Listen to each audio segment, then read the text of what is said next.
بسم اللہ الرحمن الرحیم۔ السلام علیکم۔ ناول ہوس قسط نمبر 12۔ آ جاؤ بیٹا، بلکہ رکو 1 منٹ۔ سکینہ نے نائلہ کی طرف سے کار کا دروازہ کھولا۔ بلال ادھر آؤ، نائلہ کی طرح مدد کرو۔ جی امی۔ بلال نے آگے بڑھ کر نائلہ کی طرف اپنا ہاتھ بڑھایا، جس سے جھجکتے ہوئے نائلہ نے تھام لیا اور کار سے باہر آ گئی۔ ارے مووی والے بھائی چلو کام پہ لگو، بلال کے ایک کزن نے مووی والے کو آواز دی۔ نائلہ نے ریڈ گولڈن کلر کا بھاری کامدار لہنگا پہنا ہوا تھا، جبکہ بلال نے گولڈن کلر شیروانی سے بھی تن کی ہوئی تھی۔ ساتھ ساتھ چلتے ہوئے دونوں لوگوں کی نگاہوں کا مرکز بنے ہوئے تھے۔ بلال نے اب تک نائلہ کا ہاتھ پکڑا ہوا تھا، جس کی وجہ سے نائلہ کسی سے نظریں نہیں ملا پا رہی تھی۔ سامنے دیکھیں بہنا، مووی والے نے نائلہ کو سامنے دیکھنے کی تائید کی۔ نائلہ نے ذرا سا سر اٹھا کر سامنے دیکھا اور پھر جھکا لیا، اور بلال اور نائلہ کو کمرے میں لے جانے سے پہلے خاندانی رسمیں کی گئیں۔ نائلہ، یہ کنگن میری امی نے مجھے میری شادی والے دن پہنائے تھے، اور میری نانی نے میری امی کو، لیکن میں نے یہ کنگن اپنی بہو کے لیے رکھے ہوئے تھے، کیونکہ اصل بیٹیاں تو بہویں ہوتی ہیں نا۔ سکینہ نے خاندانی کنگن نائلہ کے ہاتھوں میں پہنائے۔ شکریہ آنٹی، نائلہ نے مسکرا کر کہا۔ ارے میری امی آپ کو بیٹی کہہ رہی ہیں اور آپ آنٹی کہہ رہی ہیں ان کو؟ امی کہیں اچھا لگے گا امی کو، بلال نے آہستہ آواز میں کہا، لیکن پھر بھی سکینہ سن چکی تھی۔ شکریہ امی، نائلہ نے دوبارہ سے کہا تو سب ہنس پڑے۔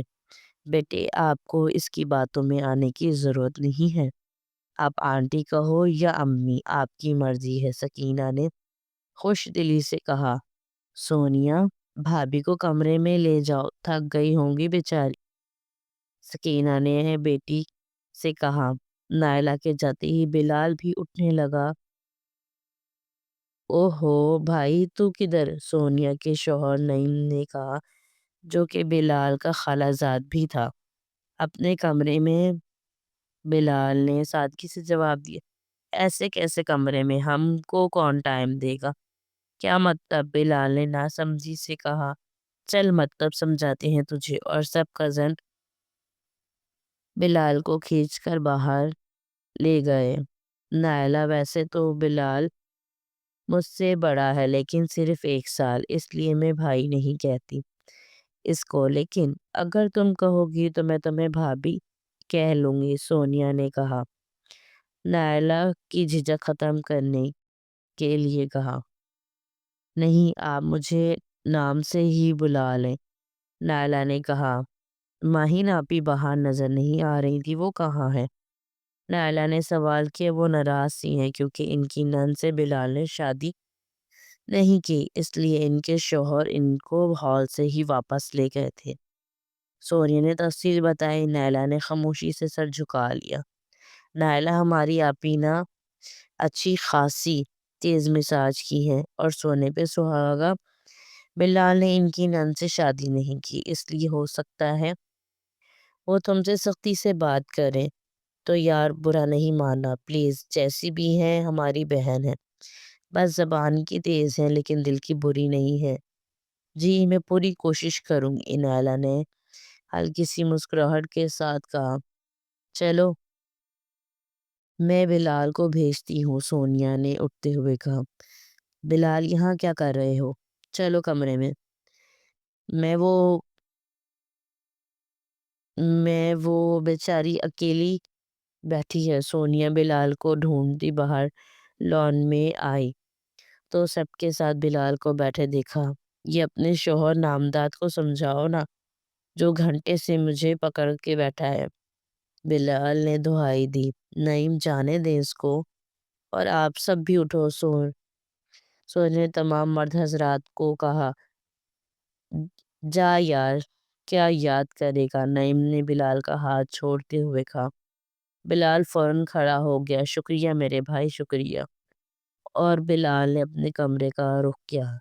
دروازے پہ رک کر بلال نے لمبا سانس لے کر دروازے پہ دستک دی۔ نائلہ نے دستک سنی تو نظریں جھکا لی اور اب کمرے میں آ کے دروازہ لاک کر لیا اور بیڈ پہ ایک کونے پہ بیٹھ گیا۔ یہ میں آپ کے لیے لایا تھا۔ بلال نے ایک باکس نائلہ کی طرف بڑھایا۔ تھینکس۔ نائلہ نے باکس لے کر ایک طرف رکھ دیا۔ دیکھ کر تو دیکھ تو لو یار، بلال نے ایک طرف بڑے باکس کو دیکھ کر کہا۔ نائلہ نے باکس کھولا تو ایک نفیس سی ہیرے کی انگوٹھی موجود تھی۔ تو بہت خوبصورت ہے، جوش سے کہا، اور پھر یہ ایک دم جھپ گئی۔ نائلہ کی اس حرکت پہ بلال نے دل سے کہکا لگایا اور باکس میں سے انگوٹھی نکال کر نائلہ کے ہاتھ میں پہنا دی۔ اب زیادہ خوبصورت ہو گئی ہے۔ بلال نے نائلہ کے ہاتھ کو لبوں سے لگا لیا۔ نائلہ کا چہرہ شرم سے لال ہو چکا تھا۔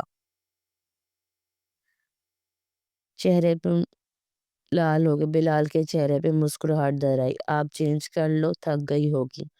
بہت بھاری جوڑا ہے آپ کا، بلال نے بیڈ سے اٹھتے ہوئے کہا۔ بلال، نائلہ نے آواز دی تو بلال نے مڑ کر سوالیہ نظروں سے دیکھا۔ وہ نہ ذیشان اور نمرہ نے آنا تھا، لیکن وہ آئے ہی نہیں۔ نائلہ نے فکر مندی سے کہا، ہو سکتا ہے کوئی ضروری کام آ گیا ہو۔ نائلہ، آپ فون کر کے پتہ کر لو نا۔ بلال نے مشورہ دیا۔ فون نہیں ہے میرے پاس، گھر پر ہی رہ گیا ہے، نائلہ نے جواب دیا۔ اچھا آپ چینج کر لیں، میں کال کرتا ہوں۔ نائلہ خاموشی سے واش روم کی طرف بڑھ۔ ابو! فاریہ کے چیخنے پہ روحان نے مڑ کر دیکھا تو رضا صاحب منہ کے بل گرے ہوئے تھے۔ ذیشان اور ارحم بھی رضا صاحب کی طرف بھاگے۔ ذیشان، ایمبولنس بلائیں، عابدہ نے روتے ہوئے کہا۔ ایمبولنس آئی اور رضا صاحب کو روحان اور فرحت کے ساتھ گئے، جبکہ ذیشان گاڑی پر ساتھ ساتھ ہسپتال گیا۔ عابدہ اور ارحم نمرہ کو اپنی گاڑی میں رضا صاحب کے گھر لے گئے، کیونکہ نمرہ کی حالت ایسی ہرگز نہ تھی کہ اس کو ہسپتال لے کے جایا جاتا۔ نمرہ کو گھر میں ہی ڈاکٹر کو دکھایا گیا، جس کے مطابق نمرہ بالکل ٹھیک تھی، اسے بس پرسکون نیند کی ضرورت تھی، لہٰذا وہ نیند کا انجیکشن دے کر چلا گیا۔ اعجاز، فاریہ اور ارحم یہاں رک جاتے ہیں کیونکہ نمرہ کی طبیعت بہتر ہے۔ اب ہم لوگ ہسپتال چلتے، نہ جانے بھائی جان کی طبیعت کیسی ہوگی، عابدہ نے فکر مندی سے کہا۔ ہاں چلو عابدہ، مجھے بھی فکر ہو رہی ہے، اعجاز صاحب نے جواب دیا۔ عابدہ، میں نے سوچا تھا اپنی فاریہ کے لیے ذیشان سے بہتر کوئی نہیں ہو سکتا، گھر کا بچہ ہے، لیکن شکر ہے اس کی اصلیت پہلے پتہ چل گئی۔ ذیشان صاحب ڈرائیو کرتے ہوئے عابدہ سے بولے، صحیح کہا آپ نے، اللہ ذیشان جیسی اولاد بھی کسی کو نہ دے۔ عابدہ نے افسوس سے کہا۔ روحان بیٹا، خیریت ہے نا سب؟ اعجاز صاحب کو روحان کوریڈور میں ہی نظر آ گیا تو پوچھنے لگے، ہارٹ اٹیک آیا تھا ابو کو انکل؟ روحان کی آنکھوں سے اشکوں کی برسات ہونے لگی۔ حوصلہ کرو بیٹا، اللہ تعالیٰ بہتر کریں گے سب۔ اعجاز صاحب نے روحان کو گلے لگایا۔ عابدہ تم جاؤ بھابھی کے پاس، ان کو حوصلہ دینا، خود مت رونا شروع کر دینا۔ عابدہ نے آنسو صاف کیے اور اندر چلی گئی۔ ڈاکٹر نے کیا کہا ہے؟ روحان، اعجاز صاحب روحان کے ساتھ چلتے ہوئے گویا ہو۔ انکل، ڈاکٹر نے کہا ہے کہ آج رات بہت اہم ہے، ابو کے لیے دعا کریں، سب خیر ہو انشاءاللہ۔ بیٹا، بھابھی، انشاءاللہ سب خیر ہوگی، بھائی جان بالکل ٹھیک ہو جائیں گے۔ عابدہ، تم بہن ہو، تم دعا کرنا اپنے بھائی کے لیے، فرحت نے روتے ہوئے کہا۔ آپ میں سے ذیشان علی کون ہے؟ پولیس کے 3-4 اہلکار ان سب کے سامنے آ کھڑے ہوئے۔ جی میں ہوں، ذیشان نے کونے میں سے کرسی سے کھڑے ہوتے ہوئے کہا، جواب دیا۔ آپ کے خلاف FIR کٹوائی ہے، آپ کو تھانے چلنا ہوگا ہمارے ساتھ، اریسٹ وارنٹ ہے۔ ایک اہلکار نے تفصیل بتائی۔ لیکن جناب، ایف آئی آر کٹوائی کس نے اور کیوں؟ اعجاز صاحب نے سوال کیا۔ شامر صاحب نے دعویٰ کیا ہے کہ ذیشان نے ان کو جان سے مارنے کی کوشش کی ہے۔ وہ تو ان کی خوش قسمتی تھی کہ گولی ٹانگ میں لگی ہے، اہلکار نے بتایا۔ چلیے جناب، آپ کو دعوت نامہ نہیں پیش کیا جائے گا، اہلکار نے کہا۔ ذیشان چپ چاپ ان کے ساتھ چل دیا۔ میرے بیٹے کو کچھ نہیں کیا، کیوں لے کے جا رہے ہو؟ فرحت بھاگ کے ذیشان کے آگے جا کھڑی ہوئی۔ بی بی، یہ سب تھانے میں آ کے بولنا، ابھی ہمیں اپنا کام کرنے دو۔ امی ہٹ جائیں سامنے سے۔ ذیشان نے ماں کو سامنے سے ہٹایا اور چل پڑا۔ ذیشان کو لے جایا جا رہا تھا، لیکن وہ کسی اور دنیا میں جا چکا تھا۔ نورے، مریم اور پھر نمرہ، باری باری ہر ایک کی شکل اس کی آنکھوں کے سامنے گھوم رہی تھی۔ لاک اپ کھول کر اس کو ذیشان کو پھینک دیا گیا۔ کو معلوم ہو چکا تھا یہ اس کی اوقات ہے۔ ہیلو روحان، کیسے ہو یار؟ وہ نائلہ بات کرنا چاہ رہی تھی۔ بلال بھائی، ابو کو ہارٹ اٹیک آیا ہے۔ اور روحان نے بلال کو جواب دیا۔ کیسے ہیں انکل اب؟ بلال نے پریشانی سے پوچھا۔ ابھی ہوش نہیں آیا، ڈاکٹر نے کہا آج رات بہت اہم ہے ابو کے لیے۔ روحان نے مزید بتایا۔ اچھا، ہم آتے ہیں۔ بلال بھائی، بہت رات ہو گئی، آپ رہنے دیں، صبح آ جائے گا، روحان نے اصرار کیا۔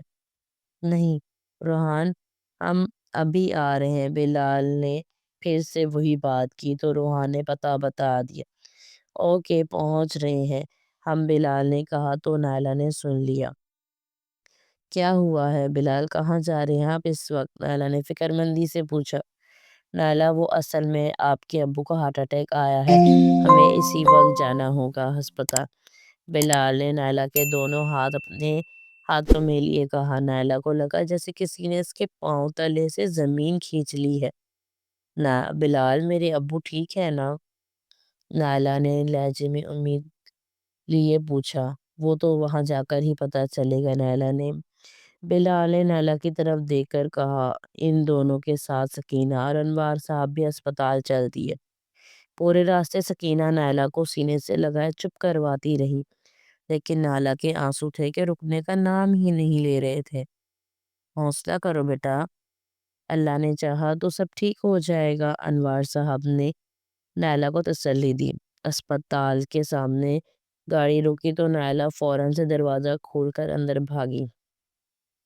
بلال، تم جاؤ بیٹا، نائلہ کو ضرورت ہے تمہاری، میں گاڑی پارک کر کے آ جاتا ہوں۔ انوار صاحب نے بلال سے گاڑی کی چابی لی۔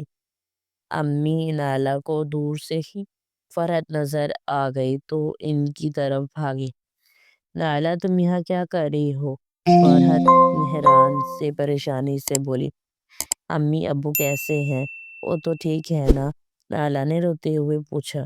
دعا کرو ٹھیک ہو جائیں تمہارے ابو نائلہ۔ فرحت نے بیٹی کو گلے لگایا۔ السلام علیکم، بلال نے آتے ہی سلام کیا۔ وعلیکم السلام بلال بیٹا، تم لوگ اس وقت نہ آتے تو بہتر تھا، اعجاز صاحب نے کہا۔ کوئی مسئلہ نہیں انکل، آپ بتائیں رضا انکل کیسے ہیں اور کیسے ہوا یہ سب؟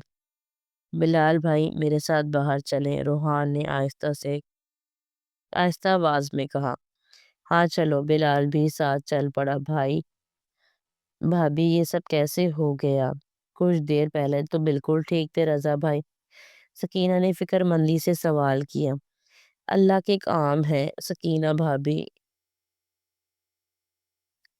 انسان تو بس دعا کر سکتا ہے، فرحت نے روتے ہوئے کہا۔ حوصلہ کریں آپ، انشاءاللہ رضا بھائی بالکل ٹھیک ہو جائیں گے، انشاءاللہ، عابدہ اور باقی سب نے یک زبان کہا۔ روحان نے تمام تفصیل بلال کو بتائی۔ یہ شامر اتنا گھٹیا ہو سکتا ہے، میں سوچ بھی نہیں سکتا تھا، بلال نے غصے کو ضبط کرتے ہوئے کہا۔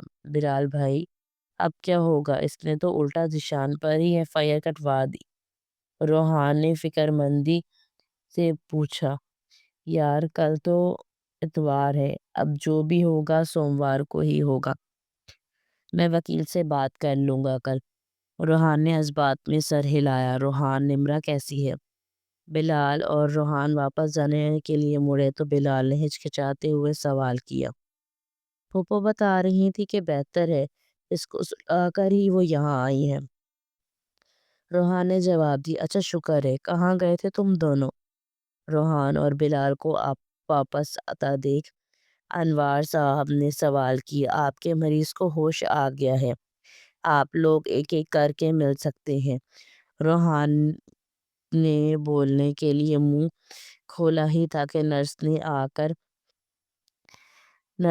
آ کر رضا صاحب کے ہوش میں آنے کی اطلاع دی اور آپ کو ڈاکٹر آفس میں بلا رہے ہیں۔ نرس نے روحان کو کہا، ڈاکٹر کا پیغام دیا، میں چلتا ہوں ساتھ۔ بلال روحان کے ساتھ چلتے ہوئے کہا، نائلہ جاؤ بیٹا تم مل لو اپنے ابو سے۔ فرحت نے نائلہ کو جانے کا کہا۔ نائلہ نے آنسو صاف کی اور کمرے کے اندر چلی گئی۔ ابو، نائلہ نے رضا صاحب کا ہاتھ تھام کر آہستہ سے کہا تو رضا صاحب نے ذرا سی آنکھیں کھولی۔ باپ کو مشینوں میں جکڑے دیکھ کر نائلہ نے پھر سے رونا شروع کر دیا۔ ابو، یہ کیا ہو گیا آپ کو؟ نائلہ نے روندی آواز میں کہا۔ رضا صاحب نے نفی میں سر ہلایا جیسے کہہ رہے ہوں کہ کچھ نہیں ہوا مجھے۔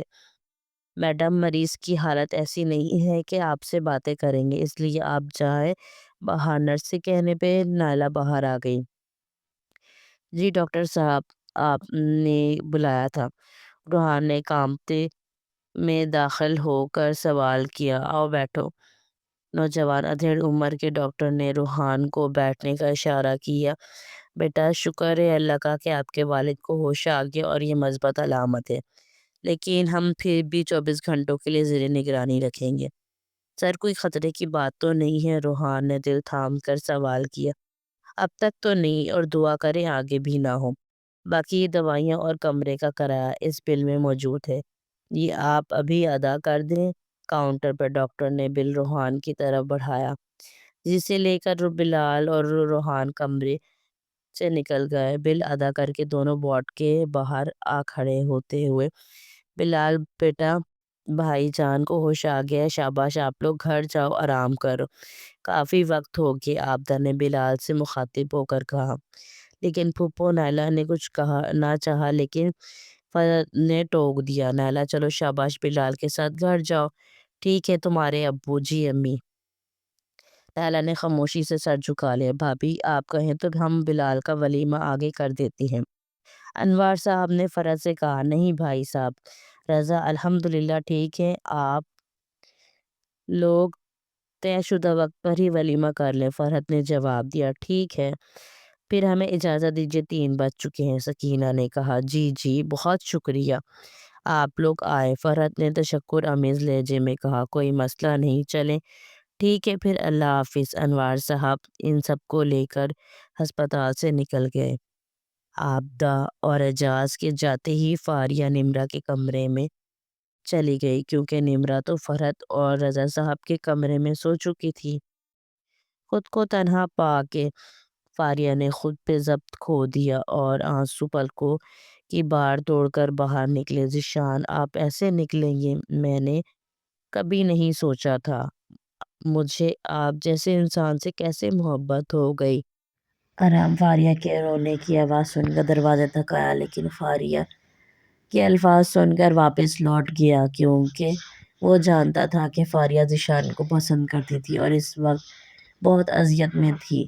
لیکن اگر اس وقت ارحم اس کو حوصلہ دیتا تو وہ مزید ٹوٹ جاتی، کیونکہ محبت میں لگے زخم صرف محبوب کا دیا مرہم پا کر ٹھیک ہوتے ہیں۔ ارحم نے دل سے دعا دی کہ فاریہ ذیشان کو بھول جائے، کیونکہ ذیشان اور اس کا ایک ہونا اب ناممکن سی بات تھی۔ فاریہ کو دیکھنے کے بعد ارحم نمرا کے پاس آ گیا۔ بے خبر سوئی ہوئی معصوم لڑکی اسے اپنا دیوانہ بنا رہی تھی۔ ارحم کے قدم خود بخود بیڈ کی طرف بڑھ گئے۔ مجھے معاف کر دو جانم، میں تمہارا شوہر ہونے کے باوجود تمہاری حفاظت نہیں کر سکا۔ ارحم نے نمرا کی ہتھیلی اپنے لبوں سے چھو لی اور ارحم کی آنکھوں سے آنسو نکل کر نمرا کی ہتھیلی میں جذب ہو گئے۔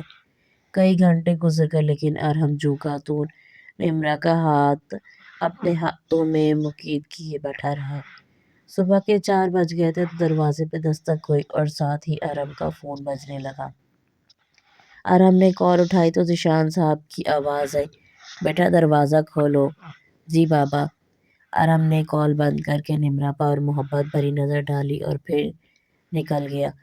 ماموں کیسے ہے بابا؟ بہتر ہے، اب ہوش آ گیا ہے ان کو، اس لیے پھر ہم بھی آ گئے، ذیشان صاحب نے جواب دیا۔ شکر ہے اللہ کا۔ روحان نے کہا چلو بیٹا اب تم بھی سو جاؤ، بہت وقت ہو گیا ہے، تم بھی ذرا آرام کر لو آبدہ۔ ارحم نے روحان کے کمرے کا رخ کیا۔ آبدہ فرحت کے کمرے میں نمرا کو دیکھنے کے لیے گئی تو نمرا اکیلی سو رہی تھی، فاریہ اس کے پاس موجود نہیں تھی۔ آبدہ نے نمرا کے کمرے کا رخ کیا۔ فاریہ بیڈ پر آڑی ترچھی پڑی ہوئی تھی، آنکھیں سوجی ہوئی تھی۔ آبدہ کی آنکھ کھلی تو گھڑی دوپہر کے 12 بجا رہی تھی۔ آئے ہائے اتنا وقت ہو گیا ہے۔ آبدہ نے گھڑی دیکھنے کے بعد ساتھ سوئی نمرا کو دیکھا جو اب تک اس پوزیشن میں پڑی تھی۔ نمرا میرا بچہ اٹھنا نہیں ہے کیا؟ آبدہ نے نمرا کے چہرے سے بال ہٹائے، لیکن نمرا نے معمولی سی بھی کوئی حرکت نہیں کی۔ مما انجیکشن کا اثر اتنی جلدی نہیں ختم ہوگا، فاریہ نے کمرے میں داخل ہوتے ہوئے کہا۔ رات کی نسبت اب فاریہ کی حالت قدرے بہتر تھی۔ پھر بھی بیٹا بہت دیر ہو گئی ہے، مما سونے دے ابھی اس کو، جتنا سوئے گی بہتر محسوس کرے گی۔ اچھا چلو تم تو آؤ ناشتہ بنائیں، کافی وقت ہو گیا ہے۔ ہسپتال بھی فون نہیں کیا، آبدہ بیڈ سے اترتے ہوئے بولی۔ میں نے اور ابو نے چائے پی لی تھی صبح ہی، اور روحان سے بات ہوئی تھی، انہوں نے بھی ناشتہ کر لیا ہے وہیں سے۔ اور بھائی جان کیسے ہیں اب؟ ماموں بھی بہتر ہے، اب تو آکسیجن وغیرہ بھی اتار دی ہے، روحان بتا رہا تھا۔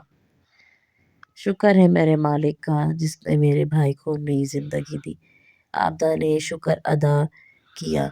اچھا تو اٹھو، بھائی کو بھی بلاؤ، میں ناشتہ بناتی ہوں اور پھر ہسپتال سے بھی ہو آئیں میں اور ارحم۔ آبدہ نے ہسپتال جا کر فرحت کو ارحم کے ساتھ گھر بھیجنا تو وہ روحان کو بھی چاہ رہی تھی تاکہ یہ دونوں آرام کر لیں، لیکن رات سے جاگے ہوتے، لیکن روحان نہیں مانا تو آبدہ نے فرحت کو زبردستی ارحم کے ساتھ گھر بھیج دیا۔ ویسے بھی فرحت نمرا کے لیے بہت پریشان تھی۔ گھر پہنچتے ہی فرحت سیدھا نمرا کے پاس گئی۔ یہ اب تک سو رہی ہے؟ ارحم نے فاریہ سے پوچھا۔ فاریہ نے اسباب میں سر ہلایا۔ ارحم کو تشویش ہوئی۔ ممانی ذرا ادھر ہوں۔ فرحت نمرا کے اوپر جھکی ہوئی نمرا کا ماتھا چوم رہی تھی، ارحم کے کہنے پہ ہٹ گئی۔ ارحم نے نمرا کی ناک کے پاس 2 انگلیاں کر کے محسوس کیا کہ اس کو سانس بہت آہستہ آہستہ آ رہا ہے۔ پھر ارحم نے نمرا کی نبض چیک کی جو کہ رک رک کے چل رہی تھی۔ نمرا آنکھیں کھولو۔ ارحم نے نمرا کو جھنجھوڑنا شروع کر دیا۔ ارحم کیا ہوا ہے؟ فرحت اور فاریہ دونوں کے اوزان خطا ہو گئے۔ ممانی یہ بے ہوش ہے نہ جانے کب سے، اس کی نبض بھی بہت آہستہ آہستہ چل رہی ہے۔ ارحم کے بتانے پر فرحت کے رونے میں تیزی آ گئی۔ فاریہ بابا سے بولو گاڑی نکالیں، جلدی کرو، ہمیں فوراً ہسپتال جانا ہوگا۔ ارحم نے چلا کر کہا۔ اعجاز صاحب نے گاڑی نکالی اور ہم نمرا کو اٹھا کر لے آیا۔ سارے راستے نمرا کا سر ارحم کی گود میں رہا اور ارحم کے آنسو نمرا کے چہرے پر گر رہے تھے۔ فرحت کا دل ارحم کو دیکھ کر کٹ رہا تھا، وہ کیسے ان کی بیٹی کے لیے تڑپ رہا تھا۔ ارحم میری بیٹی ٹھیک تو ہو جائے گی نا؟ فرحت نے روتے ہوئے پوچھا۔ ممانی دعا کرے نمرا کو کچھ نہ ہو۔ ارحم نے جیسے سنا ہی نہیں کہ فرحت کیا کہہ رہی ہے۔ ہاسپٹل کے سامنے گاڑی رکی۔ یہ وہی ہاسپٹل تھا جہاں رضا صاحب داخل تھے۔ کیونکہ نزدیک اور اچھا ایک ہی ہاسپٹل تھا۔ جاتے ہی نمرا کا علاج شروع ہو گیا۔ ان سب کو کمرے سے نکال دیا گیا۔ تقریباً 2 گھنٹے بعد ڈاکٹر کمرے سے باہر آیا اور بتایا کہ نمرا کے دل کی دھڑکن معمول پر آ گئی ہے، لیکن ابھی ہوش نہیں آیا۔ کوئی خطرے کی بات تو نہیں ہے سر؟ ارحم نے ڈاکٹر سے پوچھا۔ آپ کا مریض سے کیا رشتہ ہے؟ ڈاکٹر نے ارحم سے سوال کیا۔ جی میری وائف ہے نمرا۔ آپ میرے کمرے میں آ جائیں، ڈاکٹر نے کہا تو ارحم ان کے پیچھے چل دیا۔ تشریف رکھیے، ڈاکٹر نے ارحم سے کہا۔ آپ نے کہا نمرا آپ کی وائف ہے؟ جی سر۔ کورٹ میرج کی ہے کیا آپ دونوں نے؟ میرا مطلب ہے آپ دونوں ہی بہت کم عمر لگ رہے ہیں مجھے۔ نہیں سر، ہمارا نکاح گھر والوں نے ہی کروایا ہے۔ نمرا میرے ماموں کی بیٹی ہے، یعنی نکاح ہوا ہے، رخصتی نہیں ہوئی۔ جی سر، نکاح ہوا ہے۔ تو بیٹا آپ ان کے والد کو بلائیں، ڈاکٹر نے کہا۔ سر ان کے فادر کو ہارٹ اٹیک آیا ہے، اسی ہاسپٹل میں ایڈمٹ ہیں وہ۔ ارحم کے بتانے پر ڈاکٹر کچھ سوچنے لگ گیا۔ آپ مجھے بتا دیں سر جو بات آپ نے کرنی ہے۔ ارحم نے دل تھام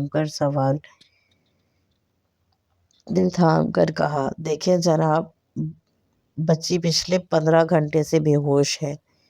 شاید وقت پہ ہاسپٹل لے کر آتے تو ہم کچھ کر لیتے، لیکن اب ہمیں افسوس سے کہنا پڑ رہا ہے کہ آپ کی وائف کومے میں چلی گئی ہے۔